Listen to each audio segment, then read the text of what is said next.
చీకటి కావస్తుండగా ప్రయాణికులతో పూర్తిగా నిండి రద్దీగా ఉన్న ఒక బస్సు తమ గమ్యస్థానానికి బయలుదేరింది. ఆ బస్సు ఒక అడవి గుండా ఘాట్ రోడ్డుపై ప్రయాణిస్తుండగా అకస్మాత్తుగా వాతావరణం మారిపోయి భయంకరమైన ఉరుములు మెరుపులతో కూడిన కొండపోత వర్షం ప్రారంభమైంది. ప్రయాణికులందరూ చూస్తుండగానే ఒక పిడుగుపాటు వల్ల బస్సుకు 50 అడుగుల దూరంలో ఓ చెట్టు పడిపోయింది. డ్రైవర్ చాకచక్యంతో బస్సును ఆపివేశాడు. ఆ చెట్టు మరో పక్కకు ఉన్న లోయ వైపు విరిగిపడటం వల్ల వీరి మార్గానికి ఎటువంటి అడ్డు రాలేదు. కొద్దిసేపటి తరువాత మళ్లీ బస్సు బయలుదేరింది. ప్రయాణికులందరూ ఊపిరి బిగబెట్టుకుని కూర్చున్నారు. ఆ బస్సు మరో 2 కిలోమీటర్లు వెళ్ళిందో లేదో మరో పిడుగు బస్సుకు 40 అడుగుల దూరంలోని చెట్టుకు కొట్టింది. డ్రైవర్ చాకచక్యంతో మళ్లీ బస్సును ఆపేశాడు. మూడోసారి పిడుగు 30 అడుగుల దగ్గరలో కొట్టింది. ప్రయాణికులలో భయం తారాస్థాయికి చేరుకుంది. అరుపులు ఏడుపులు మొదలయ్యాయి. అప్పుడే బస్సులో ప్రయాణిస్తున్న ఓ పెద్ద మనిషి, చూడండి, మనందరిలో ఈరోజు పిడుగు ద్వారా మరణం రాసిపెట్టి ఉన్న వ్యక్తి ఎవరో ఉన్నారు. అతని కర్మ మనకు చుట్టుకొని మనందరం కూడా అతనితో పాటు చావవలసి వస్తుంది. నేను చెప్పేది జాగ్రత్తగా వినండి. ఈ బస్సులో నుంచి ఒక్కొక్క ప్రయాణికుడు క్రిందికి దిగి అదిగో ఎదురుగా ఉన్న ఆ చెట్టును ముట్టుకొని మళ్లీ బస్సులో వచ్చి కూర్చోండి. మరణం రాసిపెట్టి ఉన్న వ్యక్తి ఆ చెట్టును ముట్టుకోగానే పిడుగుపాటు తగిలి మరణిస్తాడు. మిగిలిన వాళ్ళు క్షేమంగా వెళ్ళవచ్చు. ఒకరి కోసం అందరూ చేస్తారో అందరి కోసం ఒకరు చేస్తారో ఆలోచించుకోండి అన్నాడు. చివరికి ప్రయాణికులు ఒక్కొక్కరిగా వెళ్లి ఆ చెట్టును ముట్టుకుని రావడానికి సిద్ధపడ్డారు. మొదట ఆ పెద్ద మనిషే మనసులో చాలా భయపడుతూనే వెళ్లి ఆ చెట్టును ముట్టుకున్నాడు. ఏమీ జరగలేదు.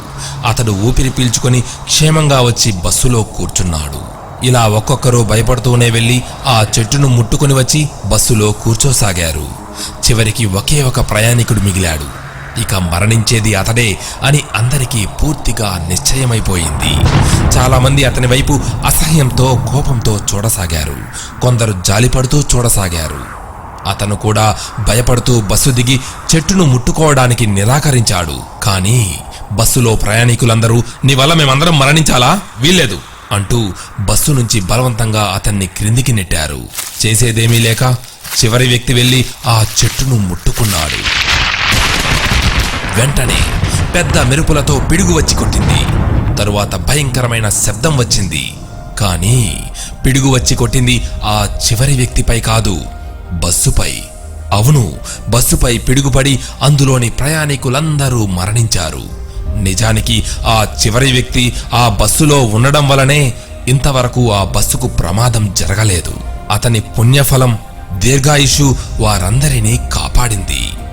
ఈ కథలో లాగానే మనం జీవితంలో సాధించిన విజయాలలో కానీ ఆపదల నుండి రక్షించబడిన సందర్భంలో కానీ ఆ క్రెడిట్ అంతా మనదే అనుకుంటాం.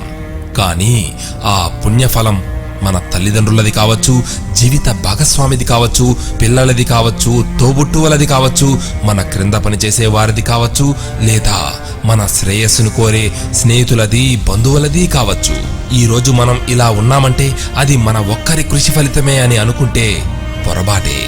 ఎంతో మంది పుణ్య ఫలితం, ఆశీర్వాద బలం, వారు వారి అదృష్టాన్ని పంచడం కూడా కారణమై ఉంటుంది. ఏదో సినిమాలో చెప్పినట్లు బాగుండడం అంటే బాగా ఉండడం కాదు, అందరితో కలిసి ఆనందంగా ఉండటం. ఒక్కరిగా అయితే మనసులోనే నవ్వుకోగలం, కానీ అందరితో మనస్ఫూర్తిగా ఆ నవ్వును పంచుకోగలము, ఆనందాన్ని పెంచుకోగలము. ఏమంటారు? సర్వే జనా సుఖినో భవంతు.